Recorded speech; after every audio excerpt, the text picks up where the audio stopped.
Oke, kembali lagi di acara podcast Serasi, semangat ngonten moderasi. Ya, sebelumnya izinkan saya mengucapkan salam Om Swastiastu. Om Swastiastu. Assalamualaikum warahmatullahi wabarakatuh.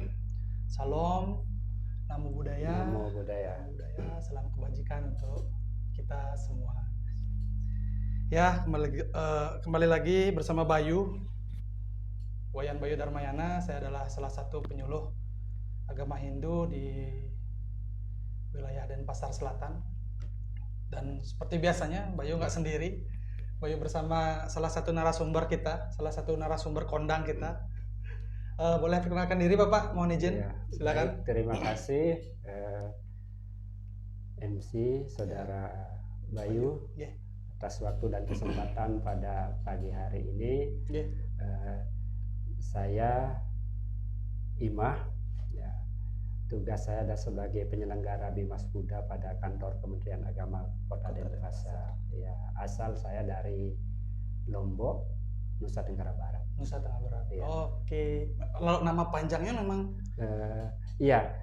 Kalau ditanya nama panjang mungkin ya namanya itu saja singkat padat singkat jelas. Padat. Memang, nah, ya. Itu artinya mungkin orang tuanya Bapak zaman dulu buat nama tuh tegas, iya. Kayak gitu. Biasanya ada kalau di Lombok zaman dulu itu nama tidak ada yang panjang. Oh ya? Semua singkat.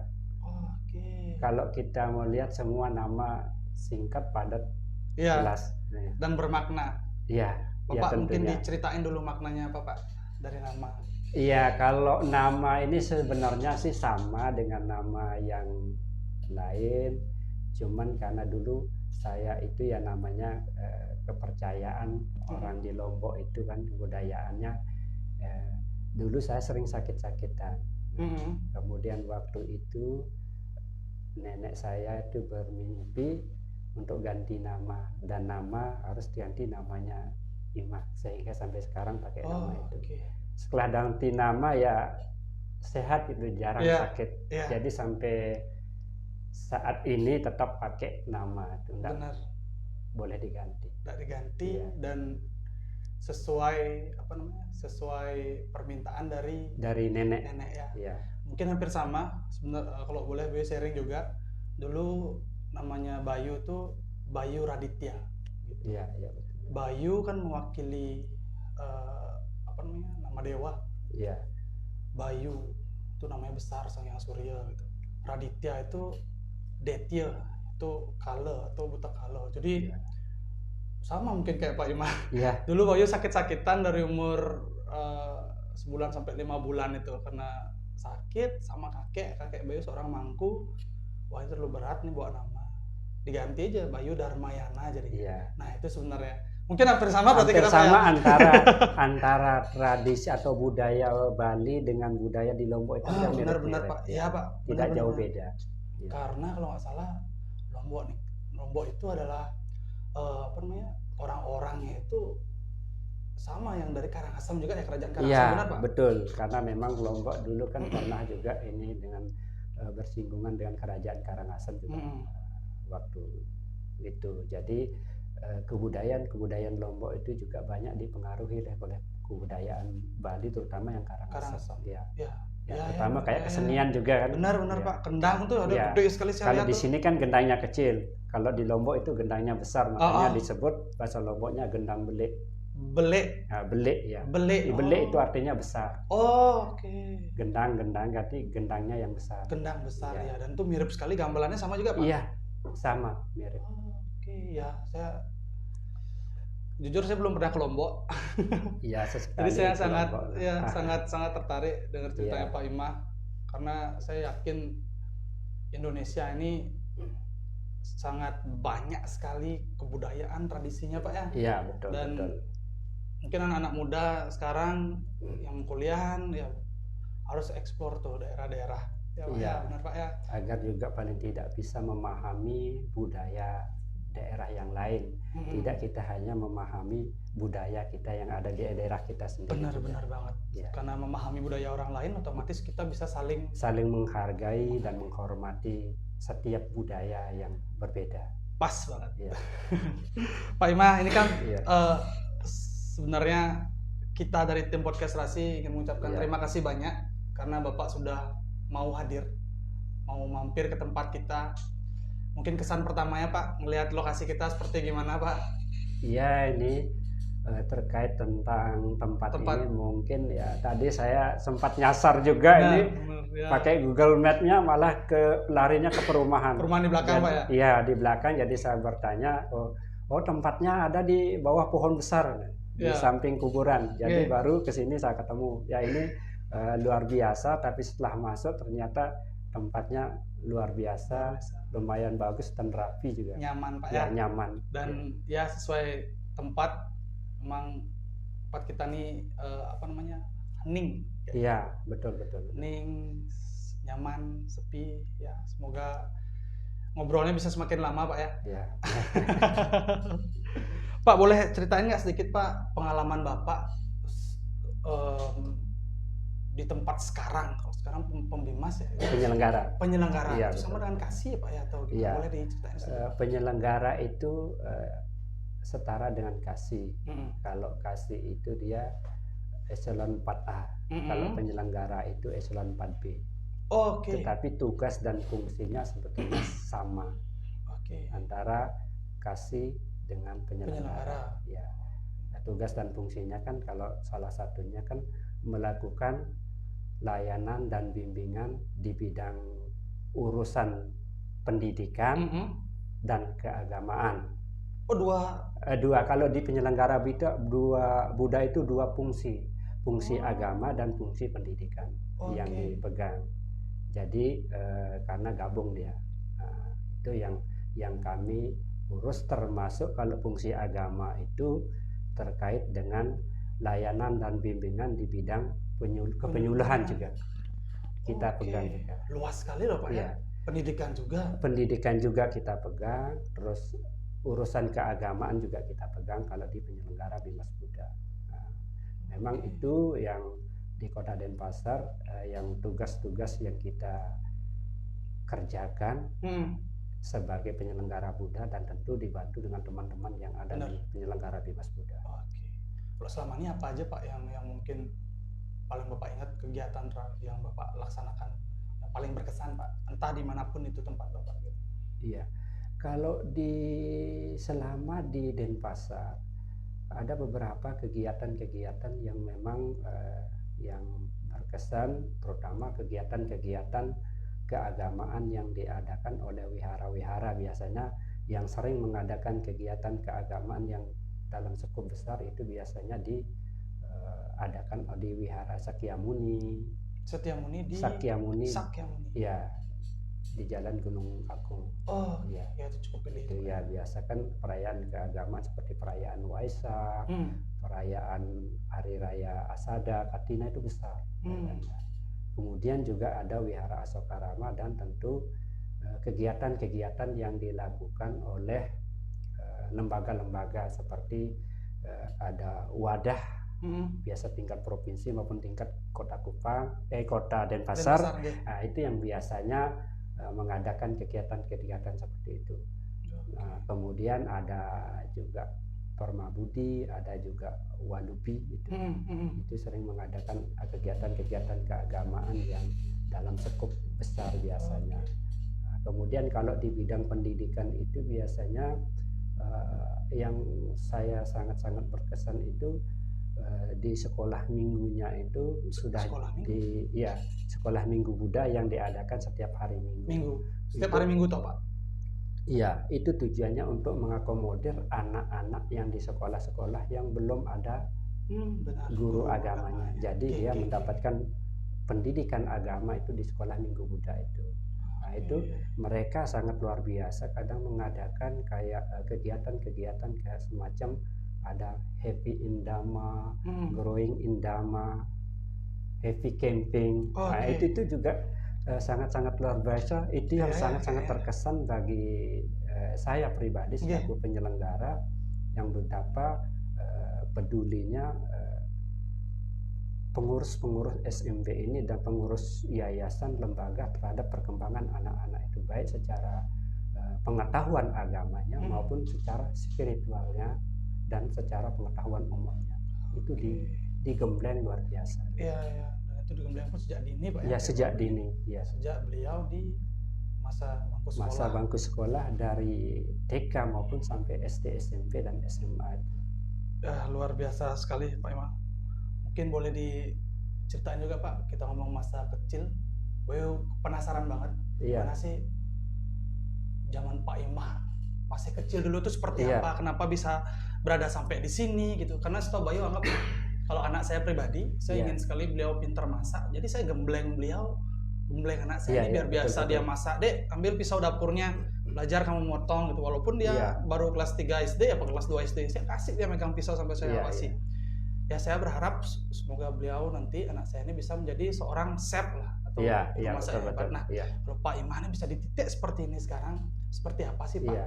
sejarahnya? Dan saya ingat karena saya merasa bahwa Lombok juga kan di situ Iya. agamanya pasti minoritas kan. Iya, Pak? betul. Silakan Iya. Pak di sharing sedikit. Iya, Pak. baik, terima kasih. Ini sangat luar biasa diskusi kita pada hari ini terkait kalau kita berbicara pengalaman saya dari masa kecil.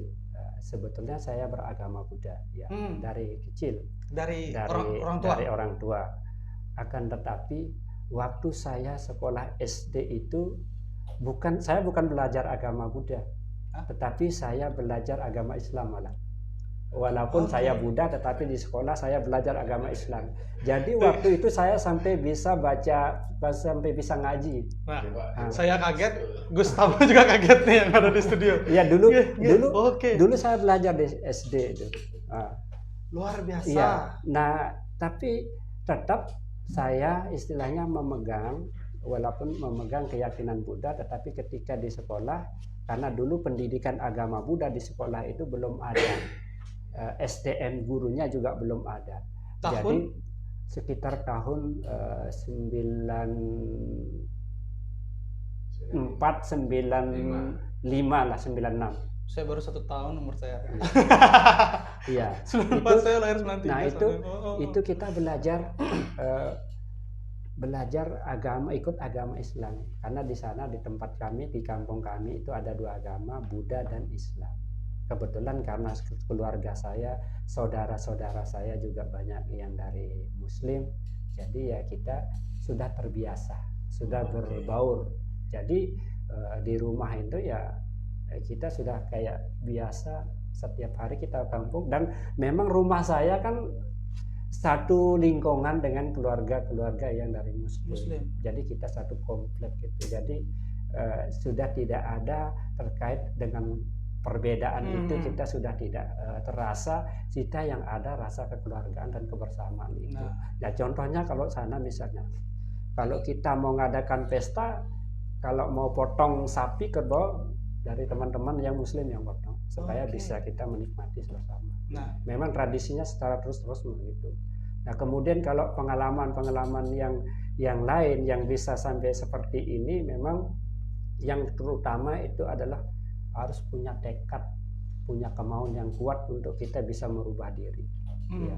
Setelah saya lulus, karena memang pendidikan di desa zaman itu, masih tertinggal. Carut marut. Saya ke sekolah bukan pakai sepatu, pakai sandal jepit.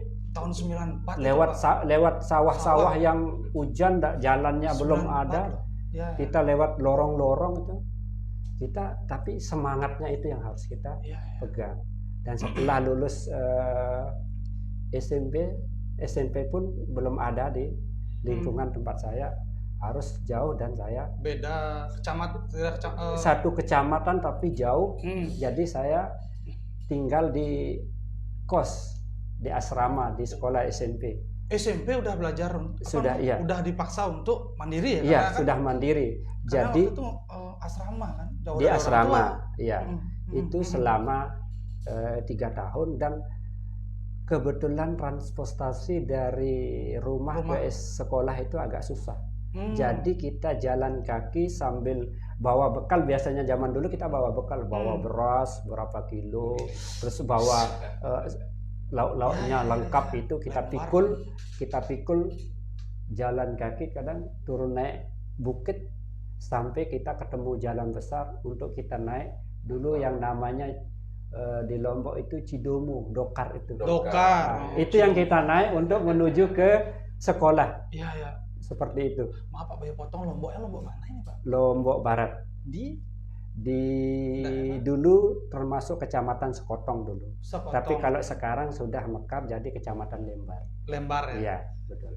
Ya, buat teman-teman mungkin ada yang dari Lombok, dari Lembar menyaksikan ya seperti inilah Ya. perjuangannya Pak Imah. Pak Imah juga salah satu bagian penting di kantor Kementerian Agama Kota Denpasar. Seperti itu perjuangan beliau Iya. sampai bisa di titik ini Pak ya. Iya, iya betul. Dan saya malu sebenarnya ngomongin moderasi sama Pak Imah. Kenapa saya malu? Kita baru ngomongin dan mungkin kadang kita mempraktekkan. Kalau Pak Imah udah langsung ngejalanin tanpa tahu teori Iya, Pak ya, tanpa iya. perlu teori Pak ya. Sebetulnya kalau di kami itu sebelum digaungkan tentang moderasi, kami juga sudah laksanakan jauh lebih dulu sebetulnya. Benar. Iya. Jadi kalau tentang moderasi kami sudah tidak asing lagi. Benar. Iya. Berbaur. Ya, berbaur.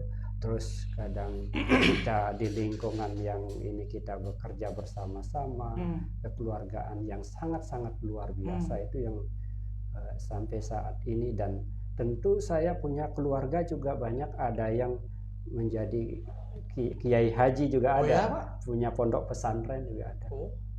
Itu Wow. saudara sepupu saya. Gitu akulturasi budayanya benar-benar kental sekali. Iya, Oke. iya betul. Dan di titik mana akhirnya Bapak lebih mendalami Pak tentang ajaran Bapak? Karena ketika di Kementerian Agama, saya yakin mau nggak mau orang itu akan ditarik oleh lingkungannya dia untuk lebih mendalami lagi kayak gitu. Tentu yang menguatkan kami sebetulnya walaupun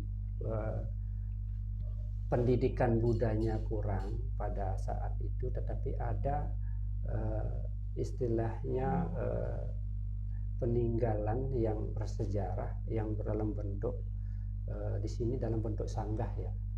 Sanggah mungkin juga bisa jadi pengaruhnya di kerajaan Ngasem atau seperti apa, itu bentuk sanggah, tetapi kita Buddha sembayangnya di situ.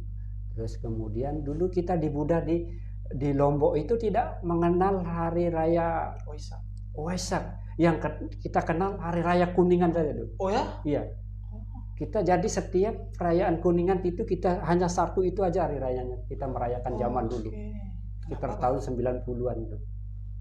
Karena memang belum itu baru awal-awal baru pembina dari agama Buddha baru mulai masuk. Memang kita dari nenek moyangnya sudah Buddha, tetapi untuk pemahaman ke agama Buddha tidak 100%. Jadi kita hanya sebatas tahu kita Buddha dengan melaksanakan tradisi persembahyangan mirip-mirip dengan di Hindu di sanggah itu yang sampai saat ini masih ada dilestarikan di Lombok. Kemudian ada peninggalannya setiap tahun itu ada peringatan upacaranya itu yang disebut dengan Selamat Gumi. Kalau Selamat Gumi. Iya. Nah, itu setiap tahun itu ada acara itu. Itu yang juga tradisi-tradisi itu yang mempertahankan kami. Kemudian saya dari SMP juga pendidikan agamanya juga tidak begitu. SMA saya mendapatkan nilai juga dari wihara di Mataram waktu itu. Saya ingat Pak nama wiharanya Pak. Wihara Buddha Susena. Saya dapat wihara nilai agama sekolah minggunya di situ. Nah, pemahaman agama saya ketika saya itu mulai masuk kuliah di perguruan tinggi agama Buddha di Jawa Timur di STAB Kertarajasa. Tahun berapa itu Pak? Tahun mulai masuknya 2002.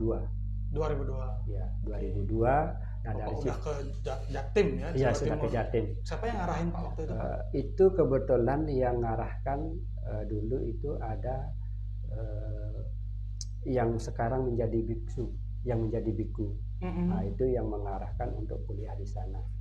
Jadi saya mengikuti arahan itu. Jadi tahun 2002 itu saya berangkat untuk mengikuti pendidikan. Kebetulan yang dari tempat saya itu ada 2 orang yang ikut ke sana. Itu dua orang ini mungkin yang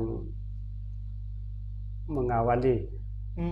Ya kalau yang senior yang lain, tapi untuk mengawali perguruan tinggi Kertarajasa yang dari Lombok Barat. Oke, bertiga berarti Bapak ya? Berdua. Berdua berarti. Iya, Siapa lagi satu Pak? Yang sama, yang lagi satu sekarang di Kalimantan Selatan sudah menjadi PNS guru. Oke. Ya. Ya, itu Ternyata ceritanya. Seperti itu perjuangannya ya. Iya. Saya yakin ya tidak mudah di Iya. titik ini Pak. Harus Memang, ada ketekunan, nggak ada rasa minder kayak gitu. memang segala sesuatu itu butuh perjuangan untuk bisa menjadi seseorang yang berhasil. Itu harus ada niat atau tekad dan perjuangan yang tidak boleh menyerah. Benar, Pak. Iya sih. Kembali lagi, karena kadang orang banyak bermimpi tapi tidak mau berusaha untuk meraih Pak ya. Iya betul. Karena tidak ada sesuatu yang datang dengan sendirinya tanpa diperjuangkan. Benar. Nah, buat teman-teman yang ngerasa mungkin kadang ya jalan udah ada, hidup udah ada yang ngatur, kalau emang udah nasib pasti jalan. Iya. Mending bangun dah, karena mimpinya terlalu nyenyak kayak ada tidurnya terlalu nyenyak. Prinsip seperti itu menurut saya adalah kurang tepat. Kita memang harus berdoa, tetapi doa kita itu akan bisa terwujud ketika kita melaksanakannya, ketika kita mempraktekkan langsung, tidak hanya sekedar kita berdoa tetapi kita tidak mau berusaha. Jadi bagaimana cara bisa terwujud doa kita kalau kita sendiri tidak mau berusaha? Benar Pak. Seperti itu. Ya, kayak kata orang ya, gue pernah dengar kayak gini kata-kata, takdir udah di tangan Tuhan gitu. Tapi kalau kita nggak coba untuk ngeraih tangan Tuhan ya nggak akan nyampe. Ya nggak akan nyampe, karena Tuhan itu sudah memberi kemampuan kepada kita untuk meraih itu. Benar. Tinggal kitanya saja bagaimana caranya mengembangkan diri kita supaya kita bisa meraih apa yang kita mau, apa yang kita cita-citakan itu. Oke. Nah, waktu di Jawa Pak, gimana pengalamannya Pak? Daerah Jawa Timur di mana itu Pak? Jawa Timur di Batu. Batu, Malang. Ya. Awal-awal ke sana memang itu daerah dingin. Ya Pak. Waduh, itu pertama kali nggak betah, nggak tahan karena dingin sekali. Kalau Lombok, Lembar dekat pantai. Dekat pantai panas. Ya.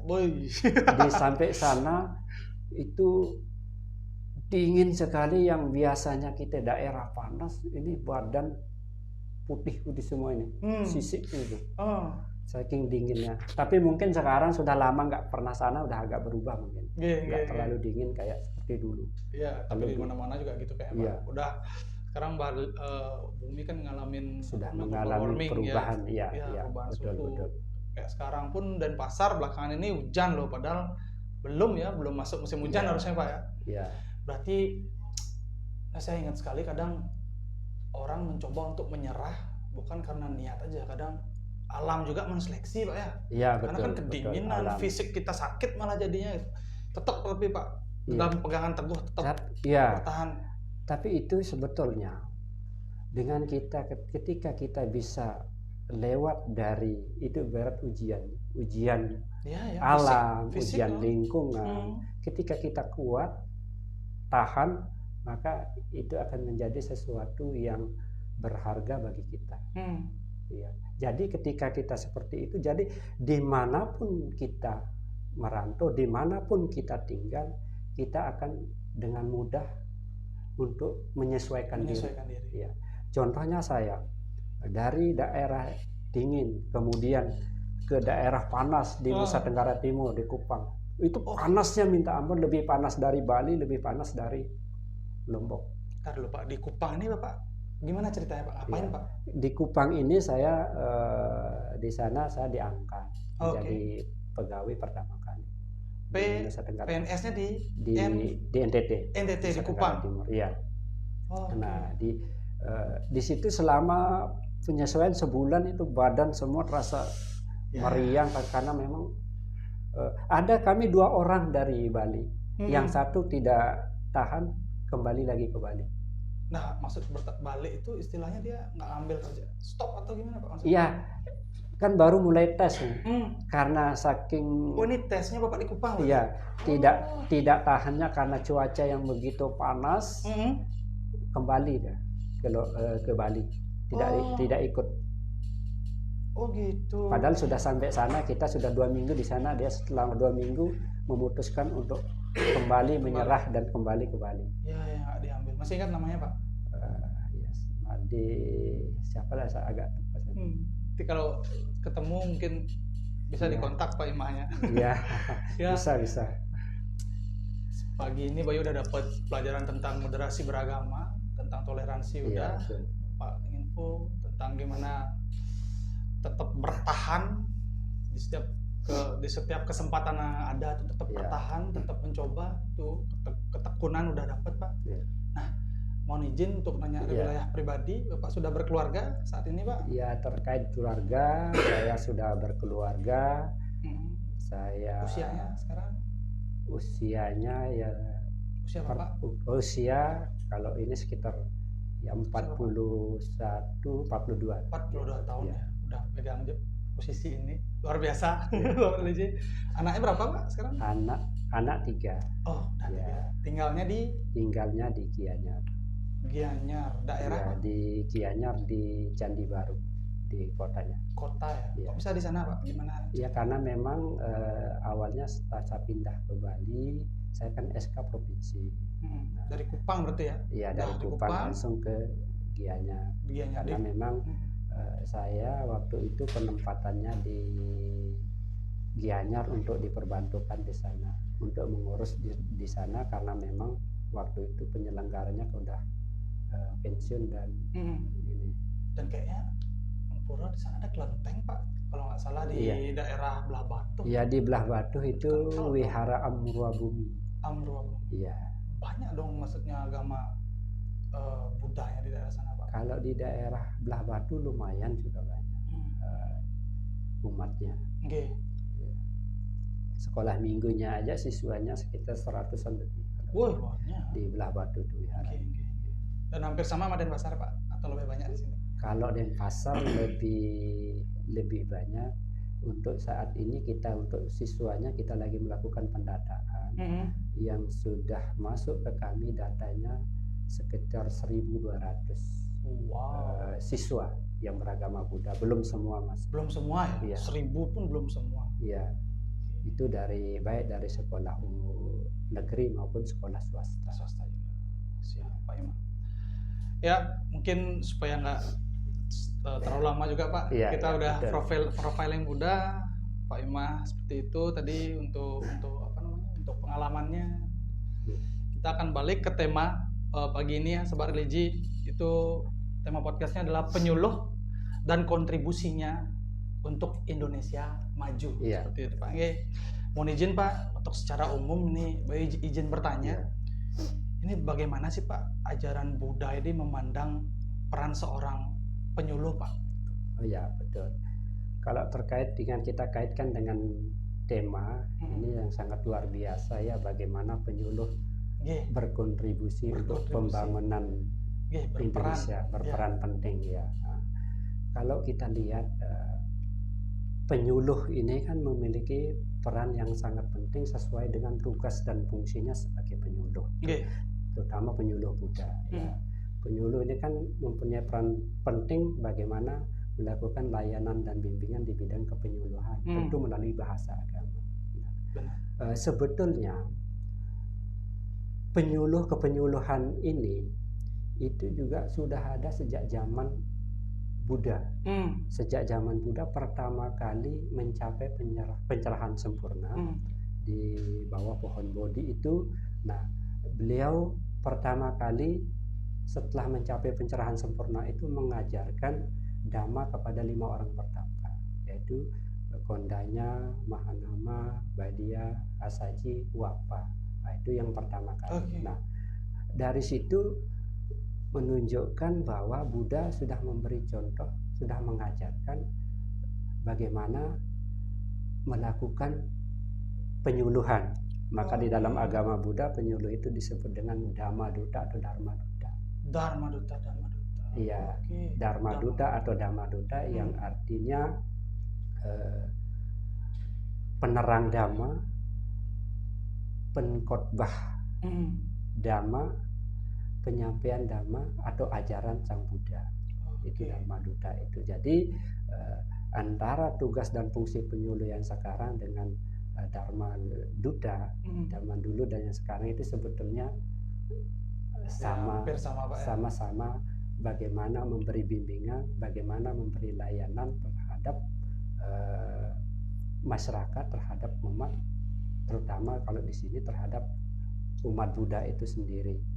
Itu yang dimana Dharma Duta, penyuluh ini kata lain kalau dalam agama Buddha itu disebut Dharma Duta atau Dhamma Duta, Duta Dhamma, yang dimana penyuluh ini memiliki peran yang sangat penting untuk bagaimana mengarahkan umat, bagaimana membawa umat itu memiliki kepercayaan atau keyakinan supaya tidak menyimpang, kan mengarahkan ke hal yang benar. Bagaimana penyuluh ini mengajarkan agar melaksanakan ajaran Buddha itu secara baik dan benar, seperti itu. Dan kemudian memiliki kemampuan juga untuk sebagai konseling juga terhadap permasalahan-permasalahan yang terjadi di umat Buddha itu sendiri. Begitu.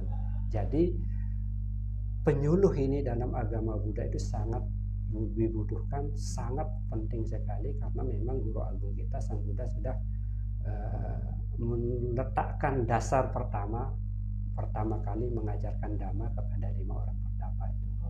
Nah, Bayu ingat jadi Pak, dalam ajaran agama Hindu kita juga pegang kerangka dasar ya. Kita ada tatwa, ada susila dan upacara. Tatwa berarti ilmu-ilmu. Kalau susila udah jelas sikap kita, dan upacara itu persembahan kita. Nah, berarti Dhamma ini dalam agama Buddha ini adalah kerangka Pak, atau seperti mana Pak? Dan mohon izin, apakah Dhamma ini yang harus dipegang teguh oleh seorang penyuluh agama Buddha Pak? Iya, betul. Dhamma ini kan adalah ajaran Buddha, mencakup ajaran Buddha secara keseluruhan. Ya, tentu Dhamma ini akan menjadi kerangka, menjadi dasar bagi umat Buddha untuk melaksanakan ajaran Buddha, seperti itu. Nah, kemudian terkait Dhamma ini, ajaran Buddha ini, memang sebagai penyuluh agama Buddha wajib memahami, wajib mengerti tentang Dhamma, tentang ajaran kebenaran dari Buddha ini. Karena kalau sebagai penyuluh misalnya tidak menguasai Dhamma, tidak memahami tentang Dhamma, bagaimana mau memberikan bimbingan, bagaimana mau memberikan penyuluhan kepada umat Buddha? Maka prinsip dasarnya seorang penyuluh dalam agama Buddha itu menguasai, memahami nilai-nilai Dhamma itu sendiri. Sehingga dengan memahami itu, maka itulah sebagai dasar, sebagai kerangka untuk bagaimana mengajarkan, bagaimana memberikan pemahaman kepada umat tentang ajaran Buddha itu sendiri. Ya Pak ya, karena dasarnya dulu harus jelas Pak ya. Iya, jelas. Dasarnya dulu harus ada kayak gitu. Kalau dalam kepenyuluhan Pak, ini nggak salah Bayu baca di konteks Buddhism, Niki penyuluh ini apakah bisa dianggap sebagai kalyanamita Pak? Apa kalyanamita tuh apa, sahabat spiritual Pak ya? Iya, betul-betul. Seperti apa sih pengaplikasiannya Pak? Iya. Penyuluh, apakah penyuluh itu bisa dikatakan sebagai kalyanamita? Sebetulnya kalyanamita itu adalah sebagai sahabat sejati sebetulnya. Teman sejati. Teman setia. Teman yang baik. Maka sahabat sejati itu kalau dijelaskan di dalam Sigalowada Sutta, misalnya ada salah satu kitab Sutta, khotbah Buddha di Sigalowada Sutta itu ada 4 hal yang mencirikan seorang sahabat sejati. Apa itu? Yang pertama itu suka menolong, suka membantu. Nah, itu yang pertama. Kemudian Yang kedua itu dia selalu ada ketika suka dan duka. Duka. Tidak hanya Suka ketika aja. bahagia saja baru ada, tetapi ketika dia Duka. sahabatnya, temannya lagi mengalami masalah, dia selalu ada untuk memberi Solusi. Ya. solusi, untuk memberi nasihat. Kemudian yang ketiga itu dia akan selalu menyampaikan hal-hal yang membangun, nasihat yang membangun, hal-hal yang positif, yang baik kepada sahabatnya. Tidak akan pernah dia menjelekkan sahabatnya, tidak akan pernah dia menganjurkan sahabatnya untuk berbuat yang Tidak baik. Ya. tidak baik, berbuat yang merugikan sahabatnya. Tetapi dia akan selalu menganjurkan, akan selalu mengarahkan sahabatnya untuk selalu melakukan yang terbaik. Luar biasa. Seperti itu. Kemudian yang keempat, Kalyanamita ini memiliki rasa simpati. Ini yang Ya. penting nih. Nah, zaman ini sekarang. penting sekali. Ya. Rasa simpati ini ya di kehidupan sekarang juga ini sangat penting. Kalau penyuluh memiliki rasa simpati, merasa kepedulian terhadap permasalahan umat, terhadap kendala yang dihadapi umat, ini akan sangat membantu. Maka dengan rasa simpati ini, maka apapun permasalahan yang dihadapi oleh masyarakat, oleh umat Buddha, dia selalu siap bersedia untuk memberikan konseling, untuk memberikan bantuan pemikiran, untuk memberikan bantuan bagaimana cara menyelesaikan kendala-kendala, permasalahan-permasalahan yang terjadi di umat. Itu dibutuhkan rasa simpati di dalam diri setiap penyuluh itu. Maka sangat tepat dikatakan bahwa penyuluh ini bisa dikatakan sebagai Kalyanamita karena memiliki hal-hal seperti yang saya katakan di depan tadi. 4 tadi itu Pak. Ya, 4 hal tadi. Iya, Suka menolong, kemudian ada di waktu susah maupun senang. Kemudian selalu memberi masukan positif yang baik dan memiliki sikap simpati. Ya, seperti itu. Dan itu pun harus ditanamkan sejak dini, Pak. Ya, harus ditanamkan sejak dini kepada siapapun. Benar, karena gitu. Dewasa ini sering sekali boleh lihat kadang ketika ada kejadian anggap tabrakan atau orang berantem gitu, kejadian yang tidak kita minta, rasa simpati itu kurang Pak. Yang diambil tuh handphone dulu, direkam dulu. Betul. Oh ini gimana ini, bukannya dibantu dulu gitu, atau ambil handphone BPBD dulu. Baru direkam kan gitu. Memang ini viral dulu. Memang itulah kondisi yang kita hadap, dinamika yang kita hadapi di saat ini. Nah, sebetulnya yang sangat penting memang sejak dini untuk kita menanamkan sikap Kalyanamita itu kepada setiap orang, terutama dari sejak dini, karena kalau dari kecil sudah tertanam hal itu, jadi kepedulian sosialnya itu dia akan menjadi tinggi. Ketika melihat orang lain misalnya mengalami masalah, ketika melihat orang lain mengalami kendala yang mungkin tidak bisa diatasi sendiri, dengan sendirinya tanpa diminta, tanpa disuruh akan responnya sangat cepat, responnya sangat baik, tanpa pikir panjang lebar. Tetapi lain halnya ketika saya tidak memiliki rasa itu, ketika melihat orang cuek saja. Tapi kalau saya misalnya ada teman jatuh, orang lain lah bukan yang kita tidak kenal, secara otomatis kita pasti akan menolong, kita akan membantu. Nah, itulah pentingnya menanamkan sifat-sifat Kalyanamita atau sebagai sahabat sejati, sebagai teman sejati ini sejak dini dalam diri kita atau dalam diri anak-anak kita. Dan kalau sekarang Pak, karena kan balik lagi, mohon maaf, Sobat Religi juga, ini kan adalah tantangan etnis juga, terus ada kendala deh Pak. Poinnya kendala apa ya sih Pak yang selama ini sering dialami ketika penyuluhan kayak gitu? Mungkin boleh di sharing sedikit Pak kayak gitu. Iya. Kalau mungkin dari kendala, ya secara umum mungkin ya tidak terlalu tampak. Ya. Kendala mungkin terkait dengan bagaimana pelayanan keagamaan, pelayanan ini ya mungkin kalau dari segi bahasa mungkin juga itu bisa menjadi kendala. Kemudian dari segi kesiapan masyarakatnya juga untuk Iya loh, benar.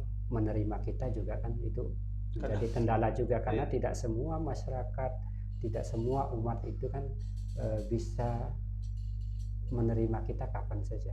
Nah, ketika kita ingin melakukan pembinaan, maka yang harus kita perhatikan apakah umat kita ini siap tidak untuk kita misalnya kunjungi, untuk kita datangi, untuk kita berdiskusi, karena memang kendalanya kan kalau di Buddha biasanya kesibukannya yang sangat luar biasa, maka itu salah satu kendala yang bisa sepandai-pandainya kita harus pandai-pandai mengatur waktu, mengatur kapan bisanya, kapan tidak bisanya, kita harus betul-betul komunikasi, koordinasi dengan baik sehingga kendala itu bisa kita atasi. Tapi kalau kita misalnya sekarang tanpa koordinasi, tanpa ini ujuk-ujuk kita ini ya susah juga. Tidak masuk Pak ya. Tidak masuk juga, karena kesiapan masyarakat itu juga ketika kita berdiskusi, memberi sharing dhamma, misalnya sharing tentang ajaran Buddha, harus siap secara mental mereka juga. Dan misalnya kalau seseorang dalam kondisi capek, misalnya capek kerja, dikasih ceramah apa masuk? Enggak. Iya. Dia perlunya istirahat. Bukan pencerahan bukan kan pencerahan, gitu, tapi perlu istirahat. Ketika dalam kondisi misalnya orang dalam kondisi lapar, kita kasih sharing, kita kasih ceramah apa masuk? Enggak bisa. Yang dipikirkan makanan. Maka kita harus menyesuaikan sebagai penyuluh yang bijak. Yang bijak itu kita harus bisa menyesuaikan diri dengan situasi dan kondisi masyarakat, kondisi umat yang kita bina. Ya. Makanya di dalam agama Buddha itu ada disebut tiga kebijaksanaan. Ada Sutta Mayapanya, Citta Mayapanya, Bawana Mayapanya, untuk meningkatkan kemampuan penyuluh. Hendaknya penyuluh memiliki ketiga kebijaksanaannya. Kebijaksanaan melalui pikirannya, kemudian kebijaksanaan melalui pendengarannya, dan kebijaksanaan yang dapat dilatih melalui meditasi. Selalu samadhi. Itu harus dikuatkan oleh penyuluh, sehingga dengan demikian apapun potensi, apapun hal-hal yang dihadapi, maka seorang penyuluh itu akan menjadi lebih seimbang, akan menjadi lebih tenang dalam menghadapi segala persoalan, segala permasalahan yang terjadi. Jadi tidak ketika ada masalah udah bingung nih, waduh gimana ini. Jadi bahasa kasarnya gerasa gerusu. Jadi panik. Ketika kita panik, ketika pikiran kita tidak tenang, tidak nyaman, otomatis apapun masalahnya, sekecil apapun masalahnya, tidak akan bisa diselesaikan, karena kita sendirinya sebagai penyuluh sudah panik dulu. Tetapi kalau kita tenang, pikiran kita nyaman, kita kuat, mentalnya juga kuat, apapun masalahnya kita pasti akan menyelesaikan dengan pikiran yang tenang, yang jernih. Nah, itu yang sangat-sangat penting sekali, yang harus di dalam agama Buddha itu seorang penyuluh dimiliki, adalah memiliki kebijaksanaan dari pikirannya, kebijaksanaan dari mendengar. Mendengar ini juga kan biasanya kalau kita mendengar ini susah, sulit karena berbagai macam hal yang kita dengar itu. Nah, itu sulit untuk menyaringnya, sulit untuk mengendalikannya. Makanya perlu kebijaksanaan itu di dalam mendengar. Maka penguatan yang terakhir itu harus didapat, harus sering latihan meditasi. Meditasi itu supaya apa tujuan? Untuk menguatkan pengendalian diri, untuk menguatkan kebijaksanaan kita, sehingga kita tidak mudah, tidak terpengaruh sama hal-hal yang sebetulnya kita tidak perlu terpengaruh seperti itu. Benar Pak.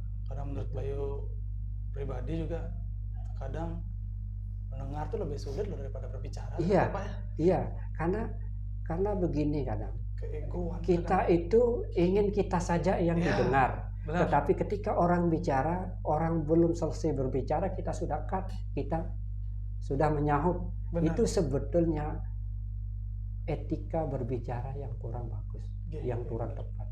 Karena Iya. bisa jadi kalau kita seperti itu, orang lain atau lawan bicara kita akan merasa tersinggung. Malas Walaupun juga. tidak menyampaikan, tapi di dalam hati bisa jadi. Itulah yang kadang menyebabkan seseorang menjadi malas. Saya tidak mau dibina sama penyuluh inilah, karena setiap ketemu saya mau curhat, saya mau menyampaikan masalah, selalu saja dipotong. Kadang itu contoh sederhananya. Tetapi saya rasa baik penyuluh di Buddha, penyuluh di teman-teman Hindu, Kristen, Islam, saya rasa penyuluhnya baik-baik semua, bagus-bagus semua. Ya. Dan ternyata nggak kerasa Pak, sudah 45 menit, padahal 30 menit. Iya, Mohon betul, maaf betul. karena saking asiknya, karena saya jujur saking terkesimanya dengan pengalaman pribadi Pak Imam tadi. Saya salut Pak, maksudnya kayak Bapak bilang bahwa orang tuh nggak cuma perlu mimpi, dia perlu semangat, berusaha untuk mengambil kayak itu. Mungkin ada terakhir Pak, ada pesan untuk teman-teman atau umat sedharma seluruh Indonesia yang mau Bapak sampaikan. Ini juga terkait dengan 17 Agustus ya, masih kemerdekaan Pak. Karena betul. Mohon izin Pak. Iya, baik, terima kasih. Sebagai akhir dari perbincangan kita pada pagi hari ini, tentu harapan saya selaku penyelenggara Bimas Buddha pada kantor Kementerian Agama Kota Denpasar, yang terutama adalah mari kita tetap memiliki semangat yang kuat, semangat yang kokoh untuk kita berusaha mencapai sesuai dengan cita-cita kita masing-masing, agar apa yang kita cita-citakan itu bisa tercapai. Dan selain itu juga tidak lupa kita untuk selalu berdoa. Ya, seperti itu mungkin harapan saya. Dan untuk kita semua teman-teman penyuluh, mari kita bersama-sama untuk terus melakukan pelayanan bimbingan yang terbaik untuk wilayah binaan dimanapun kita berada, sesuai dengan kemampuan kita masing-masing. Semoga kita senantiasa selalu sukses dalam segala aktivitas kita, dan kita senantiasa selalu dalam lindungan Tuhan yang Maha Kuasa. Mungkin itu dari saya. Terima kasih. Semoga kita semua senantiasa berbahagia, dan semoga semua makhluk berbahagia. Terima kasih. Oke, sukses semua Pak Imam. Terima kasih banyak sekali lagi atas petuahnya, atas ajarannya. Semoga next bisa lagi Pak. Ya, semoga next bersedia untuk hadir lagi di KUA. Baik, sahabat religi, mungkin sekian podcast serasinya. Bayu izin tutup dengan salam Rama Santi. Om Santi Santi Santi. Assalamualaikum warahmatullahi wabarakatuh. Salam Namo Buddhaya. Namo Buddhaya.